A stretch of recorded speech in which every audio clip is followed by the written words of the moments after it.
ನೀವಿರೋ big ಬಾಸ್ಗೂ ಇವಾಗಿನ big ಬಾಸ್ಗೂ ಏನಿದೆ ವ್ಯತ್ಯಾಸ? ವ್ಯತ್ಯಾಸ ಏನಂತಾರೆ, ಕಂಟೆಸ್ಟೆಂಟ್ಗಳೇ ವ್ಯತ್ಯಾಸ. ವ್ಯಕ್ತಿತ್ವದ ಆಟ ಅಂದವಾಗ ವ್ಯಕ್ತಿತ್ವಗಳು ಹೊರಗಡೆ ಬರಬೇಕು, ಅವ್ರ ಒರಿಜಿನಾಲಿಟಿ. ಇಲ್ಲಿ ಅದು ಬಿಟ್ಟು ಬೇರೆನೇ ನಡೀತೈತೆ ಅನ್ನೋದು ಎವಿಡೆಂಟಾಗಿ ಗೊತ್ತಾಗ್ತೈತೆ. ವ್ಯಕ್ತಿತ್ವದ ಆಟ ಅಂದರೆ ಟಾಸ್ಕ್ ಆಡಿ ಗೆಲ್ಲೋದಲ್ಲ. ಟಾಸ್ಕ್ ಆಡಿ ಗೆಲ್ಲೋದಾದ್ರೆ ಒಲಿಂಪಿಕ್ಸ್ ಪ್ಲೇಯರ್ನ ಕಳಿಸ್ಬಿಡ್ಲಿ ಬಿಡ್ರಿ, ಅವ್ರದ್ದು ಅದೇ ಕೆಲಸ ತಾನೇ, ಆಟಗಳಾಡೋದು ಗೆಲ್ಲೋದು. ಅದು ಇವಾಗ ಟಾರ್ಗೆಟ್ ಮಾಡಿಬಿಟ್ಟವ್ರೆ ಅಂತ ಕೆಲವ್ರು ಹೇಳ್ತಾರೆ. ಟಾರ್ಗೆಟು ಇಲ್ಲ, ಯಾವ ಬಕೀಟು ಇಲ್ಲ ಅಲ್ಲಿ, ಆಯ್ತಾ?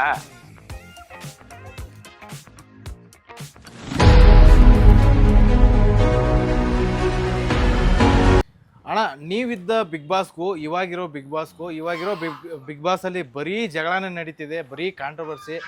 ಇವ್ರು ಬೈತಾರೆ, ಅವ್ರು ಬೈತಾರೆ, ಆಮೇಲೆ ಎಲ್ಲಾ ಸೇರಿ ಒಬ್ರೆ ಆಚೆ ಬರ್ತಾರೆ. ನೀವಿರೋ ಬಿಗ್ ಬಾಸ್ಗೂ ಇವಾಗಿನ ಬಿಗ್ ಬಾಸ್ಗೂ ಏನಿದೆ ಅಣ್ಣ ವ್ಯತ್ಯಾಸ? ವ್ಯತ್ಯಾಸ ಏನಂತಾರೆ, ಕಂಟೆಸ್ಟೆಂಟ್ಗಳೇ ವ್ಯತ್ಯಾಸ. ಅದರಲ್ಲೂ ಈಗ ಏನಾಗೋಯ್ತು ಅಂತಂದರೆ, ಯಾರೋ ಒಬ್ಬರು ಜಗಳ ಮಾಡಿ ಹೈಲೈಟ್ ಆದರು ಅಂತ ಹೋದ ಸೀಸನಿಂದ ಅದೊಂದು ಮೈಂಡ್ ಸೆಟ್ ಬಂದ್ಬಿಟ್ಟೈತೆ. ವಿಚಾರ ಏನಂತಂದರೆ, ವ್ಯಕ್ತಿತ್ವದ ಆಟ ಅಂದವಾಗ ವ್ಯಕ್ತಿತ್ವಗಳು ಹೊರಗಡೆ ಬರಬೇಕು, ಅವ್ರ ಒರಿಜಿನಾಲಿಟಿ. ಇಲ್ಲಿ ಅದು ಬಿಟ್ಟು ಬೇರೆನೇ ನಡೀತೈತೆ ಅನ್ನೋದು ಎವಿಡೆಂಟಾಗಿ ಗೊತ್ತಾಗ್ತೈತೆ. ಆಮೇಲೆ ವ್ಯಕ್ತಿತ್ವದ ಆಟ ಅಂದರೆ ಟಾಸ್ಕ್ ಆಡಿ ಗೆಲ್ಲೋದಲ್ಲ.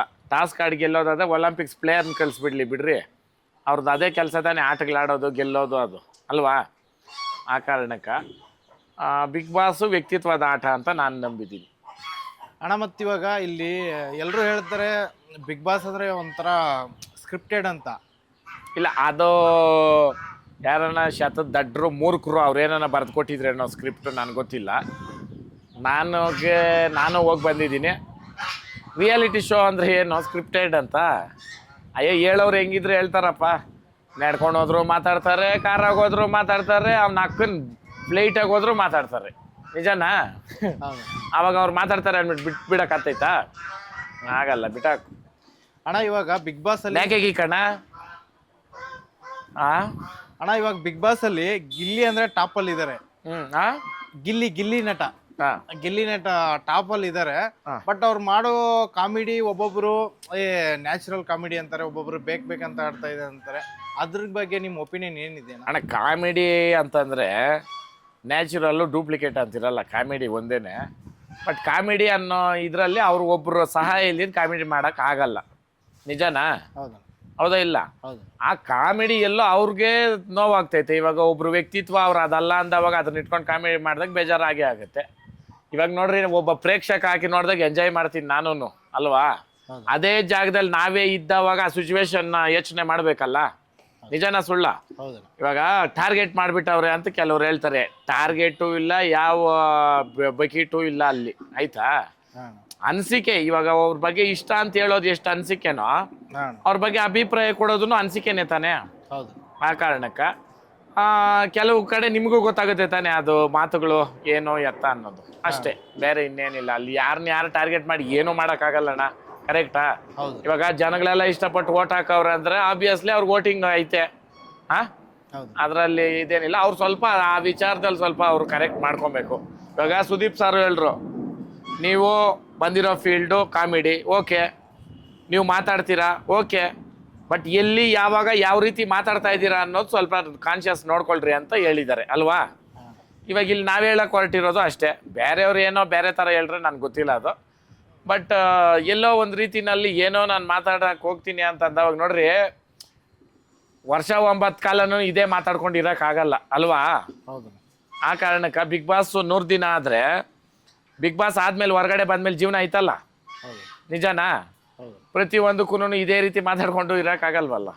ಹಂಗೆ ಈ ಸಾರಿ ಬಿಗ್ ಬಾಸ್ ಯಾರು ವಿನ್ ಆಗ್ಬೋದು ನಿಮ್ ಪ್ರಕಾರ? ಅಲ್ಲ, ಡಿಸರ್ವಿಂಗ್ ಯಾರಿದಾರೋ ಅವ್ರು ವಿನ್ ಆಗ್ಲಿ, ಒಳ್ಳೇದಾಗಿ. ಅಂದ್ರೆ ಇವಾಗ ಬಿಗ್ ಬಾಸ್ ಅಲ್ಲಿ ಆಟಗಳೆಲ್ಲ ಪ್ರತಿಯೊಂದು ನಡೀತಾ ಇದೆಯಲ್ಲ, ಕರೆಕ್ಟ್ ಆಗಿ ನಡೀತಾ ಇದೆ?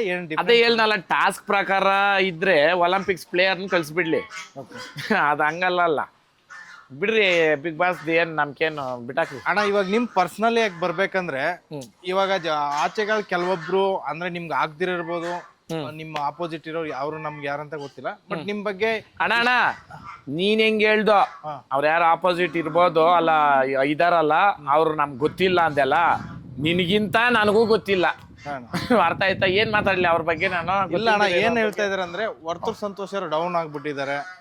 ವರ್ತೂರ್ ಸಂತೋಷ್ ಅವರು ಡೌನ್ ಆಗ್ಬಿಟ್ಟಿದ್ದಾರೆ, ಎಲ್ಲೂ ಜಾಸ್ತಿ ಅವ್ರು ಕಾಣಿಸ್ಕೋತಾ ಇಲ್ಲ ಈ ಮಧ್ಯೆ ಅಂತ ಕೇಳ್ತಾ ಇದಾರೆ. ಓಡ್ಸಾಡ ಇವುಗಳನ್ನ ಆ ಕಡೆ ಅಲ್ರಷ್ಟು ಬೂಸ ಹಾಕೋ, ಇದ್ರ ಮೇಲೆ ತಿನ್ನಕ್ ಹೋಗ್ತಾವೆ.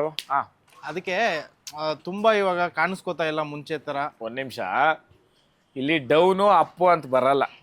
ಸೋಷಿಯಲ್ ಮೀಡಿಯಾದಿಂದ ದೂರ ಇದ್ದೆ ನಾನು. ಯಾಕೆ ಅಂತಂದ್ರೆ ನೋಡ್ರಿ, ಒಂದು ಕಬಡ್ಡಿ ಆಟಕ್ಕೆ ಹೋಲಿಸ್ತೀನಿ. ಕಬಡ್ಡಿ ನೀನು ಟೀಮಲ್ಲಿ ಆಡ್ತಾ ಇದ್ರೆ ನೀನು ಗೊತ್ತಾಗಲ್ಲ.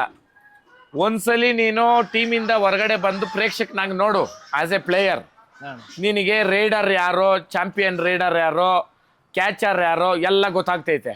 ಅದ್ರ ಮೇಲೆ ನೀನು ಆಟ ಆಮೇಲೆ ಇಂಪ್ರೂವೈಸ್ ಮಾಡ್ಕೊಂತೀಯ. ಕರೆಕ್ಟಾ? ಹಂಗೆ ಈ ಸೋಷಿಯಲ್ ಮೀಡಿಯಾನ ನೋಡಿ ಸಕ್ರಿಯವಾಗಿ ಇರಬೇಕು. ಹೌದಾ? ಆಮೇಲೆ ನಮ್ಮ ಬಗ್ಗೆ ಮಾತಾಡ್ತಾವ್ರ ಅಂತಂದ್ರೆ ನಾವು ಇದೀರಿ ಫಾರ್ಮಲ್ಲಿ ಅಂದ್ಬಿಟ್ಟೆ ಮಾತಾಡಿರೋದು. ಇದೊಂದು ತಿಳ್ಕೊಳ್ಬೇಕು. ಸೋಷಿಯಲ್ ಮೀಡಿಯಾದಲ್ಲಿ ಇರೋರು ದಯವಿಟ್ಟು ಡೌನು ಅಪ್ಪು ಮಾತುಗಳು ಏನಾನ ಮಾತಾಡ್ಕೊಂಡ್ಲಿ ಅವರು. ನಾವು ಫಾರ್ಮಲ್ಲಿ ಇದ್ದೀರಾ? ಇರೋದಕ್ಕೆ ತಾನೇ ಮಾತಾಡ್ತಾ ಇರೋದು. ಬಿಟ್ಟಾಕ್ರಿ. 3ನೇ ಸೀಸನ್ ಬಿಗ್ ಬಾಸ್ ಬಂದ್ರು ಇವತ್ತು ಬಿಗ್ ಬಾಸ್ ನನ್ನ ಹತ್ರ ಕೇಳ್ತೀರಾ ಅಂತಂದ್ರೆ ಅರ್ಥ ಮಾಡ್ರಿ. ಕೇಳ್ಬಿಟ್ರಿ ಅನ್ನೋದಲ್ಲ. ಇವತ್ತು ಎಷ್ಟೋ ಮೀಡಿಯಾದವ್ರಿಗೆ ನಾನೇನೇನೆ ಇಂಟರ್ವ್ಯೂಗಳು ಕೊಡ್ದಿರ ನಿಲ್ಸಿದ್ದೆ ಬಿಟ್ರೆ ಫೋನ್ ಹಾಕಿ ಬನ್ರಿ ಮಾಡ್ರಿ ಅಂತ ಕೇಳಿರೋದಿಲ್ಲ. ಆಯ್ತಾ? ಯಾವ್ದಾದ್ರು ಕಂಟೆಂಟ್ ಇದ್ರೆ ಒಂದಷ್ಟು ಚಾನಲ್ಗಳವೆ, ಅದ್ರಲ್ಲಿ ಒಂದು ಹಾಕ್ತಾರೆ. ಆಯ್ತಾ ಅಣ್ಣ? ಇನ್ನೊಂದು ಇವಾಗ ಟ್ರೆಂಡಿಂಗ್ ಅಲ್ಲಿ ಇದೆ, ನೀವು ಬಿಗ್ ಬಾಸ್ ರನ್ನರ್ ಅಪ್ಗೆ 10 ಲಕ್ಷ ರೂಪಾಯಿ ಕೊಡ್ತೀನಿ ಅಂತ ಹೇಳಿದಿರಾ. ಹೌದು, ಅದೆಲ್ಲಾ ಕಡೆ ವೈರಲ್ ಇದೆ ಇವಾಗ. ಹೌದು. ನಾನು ಟೀಮ್ ಹತ್ರ ಡೈರೆಕ್ಟ್ ಆಗಿ ಮಾತಾಡಿದೆ. ಹಳ್ಳಿಕಾರ್ ದಾನಗಳು ಆ ಬಿಗ್ ಬಾಸ್ ಮನೆ ಒಳಗಡೆ ಬರಬೇಕು, ಪ್ರೊಸೀಜರ್ ಏನಿದೆ ಅದು ನಾನು ಮಾಡ್ತೀನಿ ಅಂದೆ. ಸರಿ, ಅವ್ರು ನೋಡ್ತೀನಿ ಅಂತಂದ್ರು. 50 ಡೇಸ್ ಆದಮೇಲೆ ಬಿಡೋಣ ಅಂತ ಹೇಳಿದ್ರು. ಬಟ್ ಅದು ಆಗಲ್ಲ ಅವ್ರಿಗೆ. ಯಾಕಂತಂದರೆ ಈ ಮೀಡಿಯಾಗಳು ಇದು ಮತ್ತು ಕೆಲವೊಂದು ಅಡಚಣೆಗಳಿರೋ ಕಾರಣಕ್ಕೆ ಬಿಡೋಕ್ಕಾಗಲ್ಲ ಅಂತಂದರು. ಸರಿ ಅಂತ ಅಂದ್ಬಿಟ್ಟು ನೆಕ್ಸ್ಟ್ ಸೀಸನಿಂದ ವಿನ್ನರ್ಗೆ ಹೆಂಗೆ ಅನೌನ್ಸ್ ಮಾಡ್ತೀರಾ ಹಂಗೆ ರನ್ನರ್ ಅಪ್ಗೆ ನಮ್ಮ ಕಡೆಯಿಂದ 10 ಲಕ್ಷ ಸ್ಟಾರ್ಟಿಂಗಿಂದಾನೇ ಅನೌನ್ಸ್ ಮಾಡಿರಿ, ನಾನು ಕೊಡ್ತೀನಿ ಅಂತ ಹೇಳಿದ್ದೀನಿ. ಈ ಸರಿ ಹೇಳ್ಬಿಟ್ಟಿದ್ದೀನಿ ಅನ್ನೋ ಕಾರಣಕ್ಕೆ 2 ಲಕ್ಷ ನನ್ನ ಕಡೆಯಿಂದ ಇರುತ್ತೆ. ಓಕೆ, ರನ್ನರ್ ಅಪ್ಗೆ ನಿಮ್ಮ ಕಡೆಯಿಂದ 2 ಲಕ್ಷ ಇರುತ್ತೆ. ಹೌದು ಅಣ್ಣ. ಇವಾಗ ಲಾಸ್ಟ್ ಟೈಮ್ ನೀವು ಹಳ್ಳಿಕಾರ್ ಇದನ್ನ ಮಾಡ್ತೀರಲ್ವಾ, ಜಾತ್ರೆಗಳು ಮಾಡ್ತೀರಾ. ಈ ವರ್ಷ ಯಾವ್ದಾವ್ದಿದೆ ಅಣ್ಣ ಹಳ್ಳಿಕಾರ್ ಇನ್ನು ಇವಾಗ ಸ್ಟಾರ್ಟ್ ಆಗೋದಣ್ಣ. ಇವಾಗ ಜನವರಿ ನಮ್ಮ ಜಾತ್ರೆ. ಅಂದ್ರೆ ನಿಮ್ಗ ಈ ಜಾತ್ರೆ ಹಳ್ಳಿಕಾರ್ ದನ ನೋಡಕಿನ ಎಷ್ಟೋ ಜನ ಕಾಯ್ತಾ ಇರ್ತಾರೆ. ಹೌದು. ಅವ್ರು ಇವಾಗ ಅಪ್ಡೇಟ್ ತಗೋಬೇಕಲ್ವಾ ಯಾವ್ಯಾವ ತಿಂಗಳು? ಜನವರಿ ಫಸ್ಟ್ ವೀಕು ಸಪ್ಲಂ ಜಾತ್ರೆ. ಬೇರೆ ನಿಮ್ಮ ಕಾಂಟ್ರವರ್ಸಿಗಳಿಗೆ ಏನಾದ್ರು ಸ್ವಲ್ಪ? ಏನ್ ಕಾಂಟ್ರವರ್ಸಿ ಹೇಳ್ರಿ. ಇವಾಗ ನೀವು ಹೇಳಿದ್ರೆ ನಮ್ಗೆ ಗೊತ್ತಾಗೋದು. ನಿಮ್ ಬಗ್ಗೆ ಮಾತಾಡ್ತಾರಲ್ಲ ಕಾಂಟ್ರವರ್ಸಿಗಳು. ಅಯ್ಯೋ ನಾನು ಹೆಂಗ್ ಹೇಳಿ ನಿಮ್ಗೆ. ಇವಾಗ ಮಾತಾಡೋರ್ ಬಗ್ಗೆ ಚಿಂತೆ ಮಾಡ್ಕೊಂಡು ಇದ್ರೆ ನಮ್ ಕೆಲ್ಸಗಳು ಕಾರ್ಯಗಳು ನಡೆಯಲ್ಲ. ಹೌದಾ? ಸರಿ, ಮಾತಾಡೋರ್ಗ್ ನಾವೇನಾದ್ರೂ 10 ರೂಪಾಯಿ ತಿಂದಿದ್ದೀರಾ? ಯಾವ್ದು ಇಲ್ಲ. ಇದೇನಂತಂದ್ರೆ ಸುಮ್ನೆ ಏನೋ ಒಂದ್ ಮಾತಾಡ್ಬೇಕು. ಅವ್ರ ಹೆಸರು ಎತ್ಕೊಂಡು ಮಾತಾಡ್ರೆ ನಾವು ಬೆಳಿತೀರ ಅಂತ ಏನಾದ್ರು ಅವ್ರ ಮೈಂಡ್ ಸೆಟ್ ಅಲ್ಲಿ ಐತೇನೋ ಅದಕ್ಕೆ ಮಾತಾಡ್ತಾರೆ ಬಿಡ್ರಿ.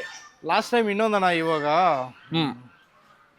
ಲಾಸ್ಟ್ ಟೈಮ್ ನಿಮ್ ಜೊತೆ ಇನ್ನೊಬ್ರು ಬಿಗ್ ಬಾಸ್ ಅಲ್ಲಿ ಕಂಟೆಸ್ಟೆಂಟ್ ಇದ್ರಲ್ವಾ, ಅವ್ರಿಗೂ ನಿಮ್ಗೂ ಸ್ವಲ್ಪ ಕಾಮೆಂಟ್ ಅಲ್ಲಿ ಇದ್ ನಡೀತಾ ಇತ್ತು. ಇಲ್ಲ ದಯವಿಟ್ಟು ನೋಡ್ರಿ, ಅವೆಲ್ಲ ಸುಳ್ಳು ಮಾತು. ನನಗೂ ತನಿಷಾಗೂ ಯಾವ್ದೇ ರೀತಿ ವೈಮನಸ್ಸಿಲ್ಲ, ಜಗಳ ಇಲ್ಲ, ಇನ್ನೊಂದಿಲ್ಲ. ಇದು ಕಟ್ ಕಾಪಿಗಳು ಬಿಟ್ಬಿಡ್ರಿ ಲೈಫಲ್ಲಿ. ಯಾವ್ದೋ ವಿಚಾರ ನಾವು ಮಾತಾಡಿದ್ರೆ ಅದನ್ನ ಕಟ್ ಮಾಡಿ ಇಲ್ಲ ಹಾಕಿ ಅವ್ರ ಲೈಫ್ಗಾಗ್ಲಿ ನನ್ನ ಲೈಫ್ಗಾಗಿ ಏನು ಎಫೆಕ್ಟ್ ಆಗಲ್ಲ. ಬಟ್ ಮನ್ಸುಗಳಿಗೆ ಬೇಜಾರಾಗುತ್ತೆ. ದಯವಿಟ್ಟು ಈ ಕೆಲಸಗಳು ಮಾಡಬೇಡ್ರಿ ಅಂತ ನಾನು ಈ ವಿಡಿಯೋ ಮುಖಾಂತರ ಕೇಳ್ಕೊತೀನಿ. ತನಿಷಾ ಕೋಪಂಡ ಆಸ್ ಎ ಫ್ರೆಂಡ್ ನನಗೆ ಯಾವತ್ತಿದ್ರು ಫ್ರೆಂಡೇನೇನೆ. ನಾವು ಬಿಗ್ ಬಾಸಲ್ಲಿ ಹೆಂಗಿದ್ರಿ ಹೊರಗಡೆನೂ ಹಂಗೆ ಇದ್ದೀರಿ. ಈ ನಡುವೆ ನಾನೇನೇನೆ ನಿಮ್ಗೆ ಹೇಳಿದ್ರಲ್ಲ 6 ಮಂತ್ಸಿಂದ ನಾನು ಯಾವುದೇ ಸೋಷಿಯಲ್ ಮೀಡಿಯಾಗಳಿಗಾಗಲಿ ಯಾವುದೇ ಫಂಕ್ಷನ್ಸ್ಗಾಗಲಿ ಅವಾಯ್ಡ್ ಮಾಡಿದ್ದೆ. ಅವಾಯ್ಡ್ ಮಾಡಿದಾಗ ನನಗೆ ಗೊತ್ತಾಯಿತು ನಮ್ಮ ಜೊತೆನೇ ಇದ್ದು 7 ಮಿನಿಟ್ರಿ ಆಟಗಳು ಆಡ್ತಾವ್ರೆ ಇನ್ನೂ ಅನ್ನೋದು ಕನ್ಫರ್ಮ್ ಆಯಿತು. ಅವ್ರಿಗೇನು ಉತ್ತರ ಕೊಡ್ಬೇಕು ನಾನು ಕೊಟ್ಟಿದ್ದೀನಿ, ಕೊಡ್ತೀನಿ, ಕೊಡ್ತಾ ಇರ್ತೀನಿ, ತಗೊತಾ ಇರ್ರಿ ಅಷ್ಟೇ.